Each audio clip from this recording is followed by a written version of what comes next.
vent sur la région pendant la nuit, c'est la première tempête de l'automne. Ces lundi et mardi se sont déroulées les séances plénières de la région Haute-Normandie et du département de Seine-Maritime. En classe de baccalauréat, des élèves mènent un projet expliquant leur désintérêt pour la politique.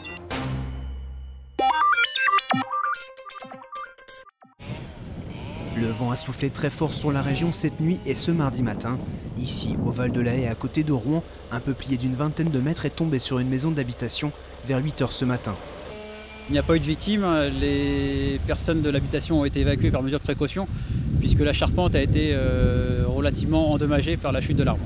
Nous procédons à un élagage d'une échelle aérienne tout en assurant une sécurisation de l'intervention avec un bras articulé qui permet d'éviter que l'arbre ne chute et ne provoque d'autres dégâts. Les sapeurs-pompiers dénombrent une quinzaine d'interventions dans le département de Seine-Maritime, notamment pour des guirlandes ou des fils électriques arrachés. Dans le département de l'Eure, le vent a entraîné la chute d'arbres et de poteaux. Les secours sont intervenus une dizaine de fois. Attention, de nouvelles perturbations sont prévues dans la nuit de jeudi à vendredi. L'assemblée plénière du département s'est tenue ce mardi. Majorité et opposition ont débattu d'un point crucial, l'adoption du budget 2012 du département de Seine-Maritime. Un budget d'1,692 milliard d'euros que l'opposition ne votera pas. Elle dénonce un plan de rigueur de la majorité et souligne l'endettement du département. Nous notons et nous dénonçons une nouvelle fois l'endettement de la collectivité départementale. Aujourd'hui, l'endettement de la collectivité départementale, c'est 1,2 milliard d'euros sur un budget d'1,7 milliard d'euros. Nous sommes plus qu'en zone rouge. Nous avons un taux d'endettement record en France, 17 ans pour rembourser cet endettement, ce qui va peser sur les générations à venir et ce que nous dénonçons une nouvelle fois. De son côté, la majorité considère que l'État est responsable de cet endettement. Les causes, le gel des dotations, les compensations des transferts de charges et de compétences sous-évaluées et les réformes fiscales. La majorité souligne que ces marges de manœuvre financières ont disparu. Conséquence, l'augmentation de la taxe foncière. Nos recettes en provenance de l'État sont gelées. Il ne nous reste aujourd'hui que 22% d'autonomie fiscale. Nous allons donc très légèrement augmenter le taux de la taxe sur le foncier bâti, ce qui va représenter pour 80% des personnes qui payent cet impôt une augmentation de l'ordre d'1 euro par mois. Autant dire très peu, mais suffisamment pour que cela nous permette de remplir nos missions. Une mission qui se tourne résolument vers la jeunesse. Le pass installation va voir le jour pour aider 1000 jeunes à s'installer dans un logement autonome. Le département crée également Citoyen 76 pour les jeunes de 16 à 25 ans. Des services civiques vont être mis au point autour de thématiques comme la culture, les loisirs, l'éducation, l'environnement, la solidarité ou le sport au bénéfice des populations les plus fragiles.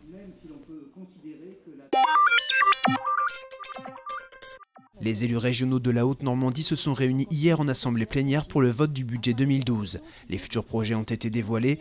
Un contrat d'accès à la qualification va être mis en place. Il est destiné aux jeunes de 16 à 25 ans sans emploi et sans formation. La région apporte son soutien à la recherche via le plan Appel à projet énergie lancé en janvier dernier. 30 premiers dossiers représentant un potentiel de 550 emplois ont bénéficié d'une aide régionale. La deuxième phase du projet devrait permettre de créer une filière éolienne offshore. Enfin, la région souhaite accélérer les opérations de rénovation déjà en cours de 18 gares et 40 haltes.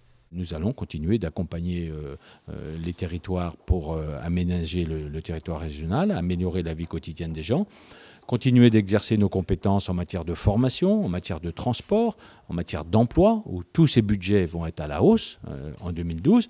Et c'est vrai que de l'autre côté, je suis très ferme sur les dépenses de fonctionnement, puisqu'elles ne vont quasiment pas augmenter. Un point de vue qui n'est pas partagé par l'opposition qui n'a pas voté ce budget 2012. Je trouve irresponsable une proposition de budget où les dépenses de fonctionnement augmentent de 0,4% alors que les dépenses d'investissement, elles, sont en diminution. C'est rigoureusement l'inverse de ce qu'il faut faire dans la période de crise que nous connaissons. Il faudrait au contraire réduire massivement les dépenses de fonctionnement et maintenir les dépenses d'investissement pour avoir une perspective de sortie de crise. Le budget a finalement été adopté tard dans la nuit, sans le vote du Front National ni celui de l'opposition. Aujourd'hui, je suis venue proposer une loi permettant l'accès aux jeunes à l'apprentissage. La politique nous désintéresse, faites-nous voter. C'est le projet mené par des élèves de baccalauréat au lycée Providence Miséricorde de Rouen. Lundi après-midi, des sketchs et tables rondes autour de 4 thèmes de travail ont mis en évidence les questionnements des jeunes face au monde politique. On a un cours de cadre juridique qui est très compliqué à comprendre, des termes assez spécifiques à la politique. Et c'est comme ça que nous est venue l'idée de créer cet après-midi avec les politiciens, les sketchs. Ça m'apporte un nouveau regard sur la politique.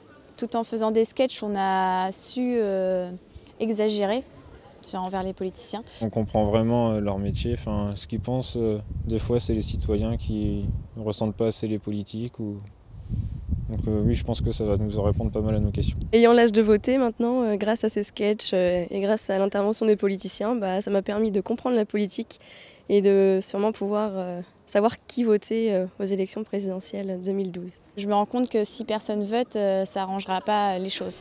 Est-ce que la vie politique et la vie de famille sont dures à associer toutes les deux? C'est parfois difficile, mais c'est aussi difficile que dans la vie professionnelle.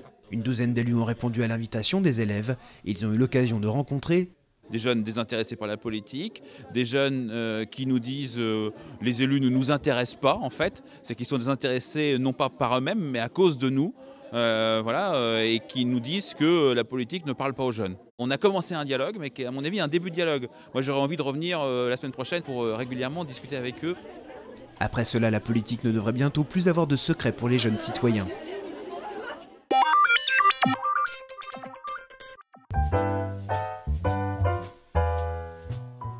Le compte à rebours a commencé, Noël approche à grands pas.